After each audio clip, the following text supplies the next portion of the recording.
Copa আমেরিকার ব্যস্ততার মাঝেই উত্তাপ ছড়াচ্ছে প্যারিস অলিম্পিকে।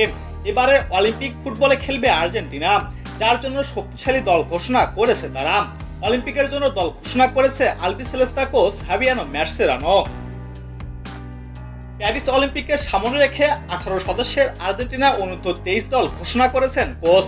এই স্কোয়াডে জায়গা করে নিয়েছেন বিশ্বকাপজয়ী ফুটবলার নিকোলাস অতমেন্দি ও জুলিয়ান আলভারেজ। এমিলিয়ানো মার্টিনেজ ও এনজো ফার্নান্দেজ অলিম্পিকে খেলার সম্ভাবনা থাকলেও শেষ পর্যন্ত তাদের ক্লাব ছাড়তে অস্বীকৃতি জানায়, যে কারণেই তারা আর খেলা হচ্ছে না। আর্জেন্টিনার স্কোয়াডে গোলকিপার হিসেবে থাকবেন লিসান্দ্রো পেরে এবং জিবার্নো রুল্লি। এছাড়াও অভিজ্ঞ ডিফেন্ডার নিকোলাস অতমেন্ডির সাথে ডিফেন্স সামলাবেন মার্কো ডি সেজারা, হুজিও সেজার, জোকার্নিও গার্সিয়া, গঞ্জালো লুসান্ডের মতো খেলোয়াড়রা। এবং ফরওয়ার্ড লাইনে থাকবেন Giuliano Simeone, Luciano Gondou, Thiago Almada, Claudio Echeverri, Julian Alvarez এবং লুকাস বেলত্রান।